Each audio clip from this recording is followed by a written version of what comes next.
Does your parrot trust you? Do they let you take them out of the cage? Do they let you pick them up anytime, anywhere? Let's talk about getting your parrot to trust you.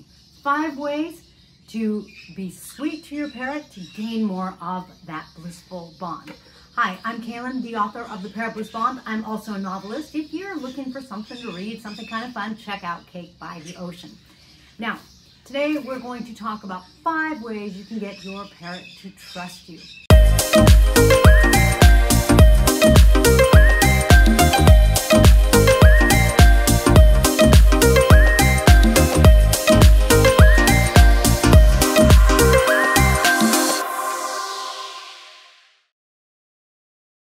The first way, be a parrot. Duh. Is that like obvious or not? Number 1, how about just preening your parrot? Let's see. Come here, sweetie. You know, one thing that parrots do for each other is they preen each other. Now, Macy's pretty good about this, so she's perfect to show you. This is my Cape parrot. She is from the African continent, which makes her a tropical parrot. That is as comparison to Markle up here, who is a green cheek conure and who is, you can see what they do to my hair. She is a neo-tropical parrot from Latin America. There. Now when you're preening, one of the things you can do is when you feel a pin feather, do what they do. You could gently massage that skin, and sometimes you can kind of actually pick at the shaft and help them remove that shaft, which they will really like. Can you be on my shoulder and not my head? All right, now, way number 2, be accepting of what they do. One of the things that happens with parrots is that some of the things they do we don't necessarily understand. I am all about my parrots. They are my bliss. I'm also all about bringing you, therefore, ways to help you increase your blissful bond with your parrot through diet, through bonding activities like the preening, and also through understanding a parrot's perspective. So when we stop and recognize that we don't necessarily know how a parrot perceives things, we don't know how you would relate to life differently if you had wings instead of hands, how you would relate to life differently if you were used to a big flock, which might cause some problems, like screaming when you go from a big flock and you're programmed for a big flock, but you don't have a big flock and you maybe never have. So all of those things are going to affect your parrot. Therefore, you don't want to let them bite you and be vampires and have blood, sure, but what I'm saying is when your parrots do things like fly off or do things that are really parrot behavior, you want to be accepting of that. It doesn't mean that you're going to condone it or try to encourage it if it's something that you don't think is beneficial. For example, Macy just flew on to a smaller parrot's cage, so I'm going to get her off of it. Hey, sweetie, come here. So, see, I'm allowing her behavior, I'm accepting of it, but I'm correcting it. And in that way, I'm encouraging her to want to bond with me and connect with me without getting too upset, without feeling like I'm mean to her or I'm yelling at her or something like that. Now, if your parrot is doing something like screaming or plucking, or flying out of your video. Now, screaming or plucking, which can be a problem. For example, I've got 2 pluckers here, my African Greys, oh, no, 1, who I adopted as pluckers. One of the problems when they're screaming, and I'm gonna do a little ad for myself here for my Tinks oil. One of the problems is when they are screaming, instead of experiencing that blissful bond that is what you were after, one of the things that happens, come here, Macy, is that you might feel dejected because instead of like this loving bond, you've got screaming, you've got maybe plucking, and you just feel like, you know, they're not happy, so you're not happy. What can you do about it? Try Tinks Parrot Relief. This CBD in hemp oil is a way, I believe in natural things. It's a way for you to try to help your parrot restore balance so that they're feeling better again, because the CBD has a calming effect on them. It's actually something that my veterinarian uses and tells her patients about, sometimes even prescribes, because it'll help, again, if your parrot's like super screaming. Maybe some friends come over and they don't know who they are and they get uncomfortable. Or maybe your parrot's having separation anxiety. Or maybe your parrot's the only one in the flock and they're screaming. Whatever the reason is, my mentor Tony Silva also has used my Tinks CBD oil. He had rescued a hyacinth macaw that was plucking. And with the CBD oil, he got it fully restored. The hyacinth is back to just having beautiful feathers and being happy, because the hemp oil, which has the proper balance of omegas, and the CBD just help restore balance and health. I'm a natural girl. If you could do it with food as medicine, that's me. If you need medicine, I believe in medicine. But if you can do it naturally, I'm all about that. All right, number three, number three, give them treats. One of the best things you can do with your parrot is understand their diet. Some parrots, like my little parrot Lex, they require fat in their diet, and so seeds should make up part of their actual diet. A seed mix, like a parakeet mix, that doesn't have sunflower seeds. A parrot like a green cheek conure is going to need more fat in their diet than, for example, my Amazon, but I really hold back the seeds. I kind of work the seeds the way nature naturally would. For example, right now it's summer and there wouldn't be seeds available. So right now the only seeds come really as treats. So learn which kind of parrot you have and what kind of fat they should or should not have, and then dispense your treats appropriately.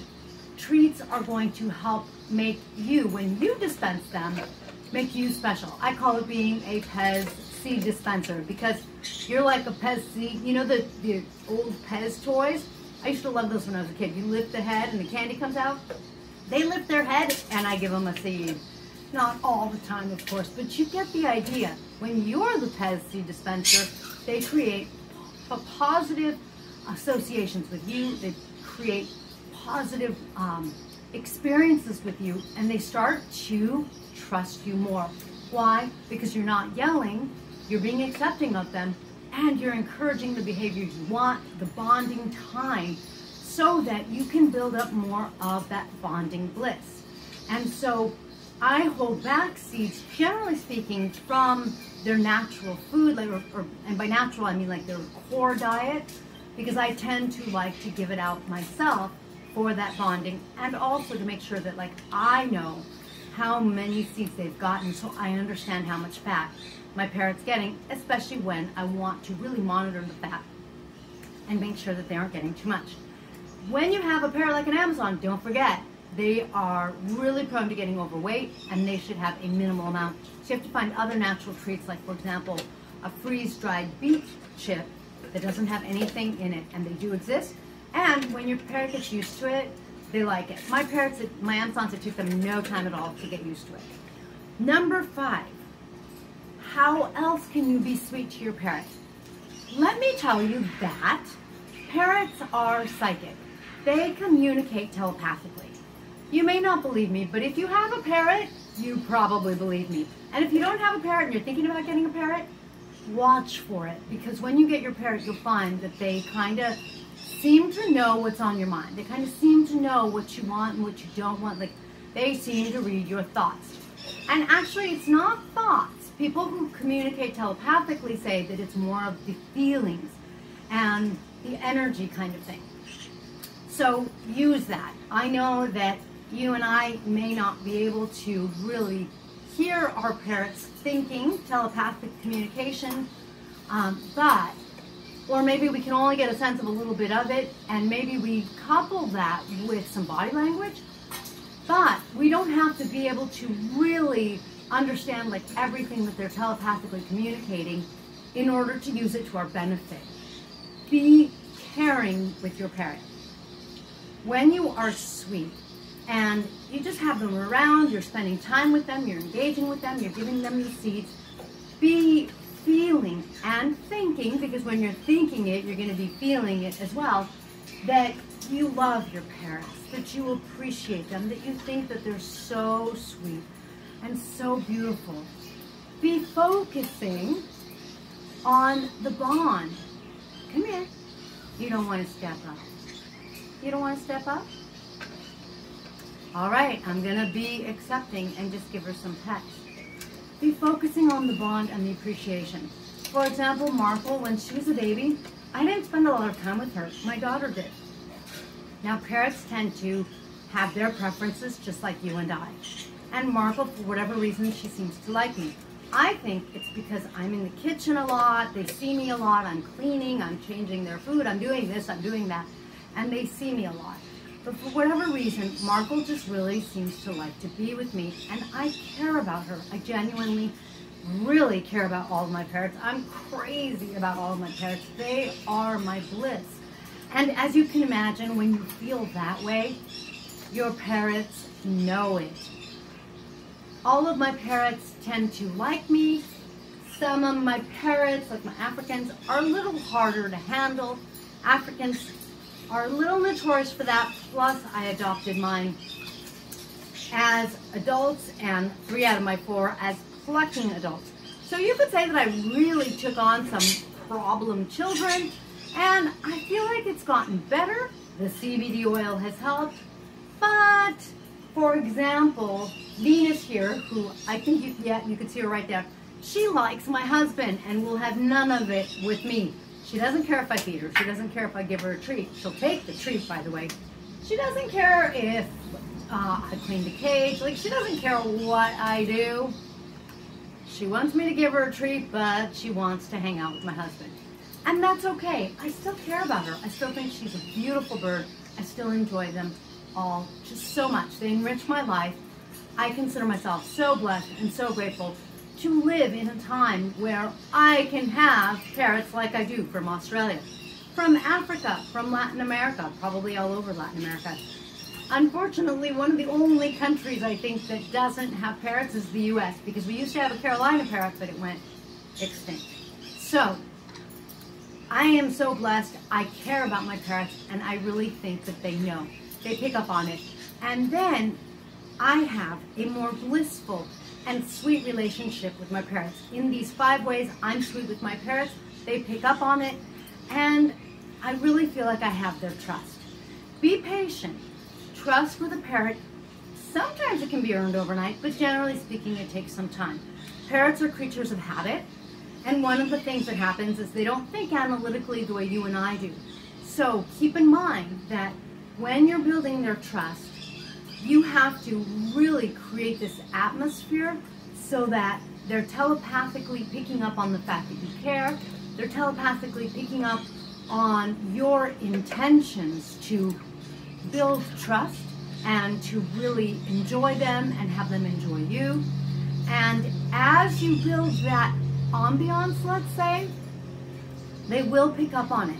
But what happens is they're sort of monitoring telepathically. It's like they just have a feel for everything. And so the scales kind of have to tip from life or people or whatever has gone on has been a situation where I don't trust.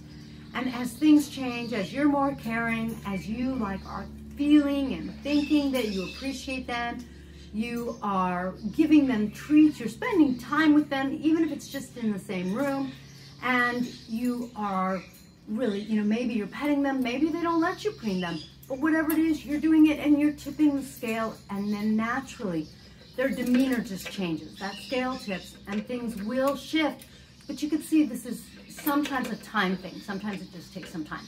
So put the time in, be loving with your parrot. You could find some old adage about how anything worthwhile takes time and effort. There's probably some adage about that, and fortunately or unfortunately, it applies to parrots. Maybe it's fortunate because even if you have a parrot that you've adopted from a rescue who has some issues, they can come around. It's just the scales are gonna go slower. But that's fortunate, that's a great thing. And so just be patient. The more you can do these 5 things and spend a bonus magic time. If there's a 6th most important thing, it's time with them. then you will tip those scales and you will create a more blissful bond. Give it some time every day. If you can spend like 2 to 6 hours every day for like 5-6 days straight, you're gonna notice a significant improvement. I've done that to tame a green cheek before, and the green cheek went from being caged, territorial, and when I tried to get him, he would bite me. You know, we went from that and like I had vampire marks on me to at the end of the week, he was like cuddling and taking a nap with me. Adorable, adorable. But I harnessed him so that he had to be with me so that we could get over some of the fear quickly. And I spent like 6 hours a day with him. When you can do that, you just speed up the process.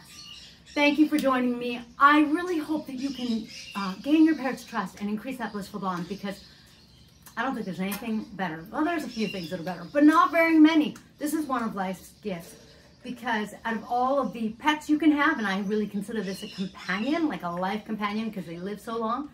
Out of all of the pets, quote unquote, that you can have, this one can talk to you, this one can fly to you, this one can really interact with you and have a blissful, intimate bond with you. So chase that bond. It's yours, you can have it.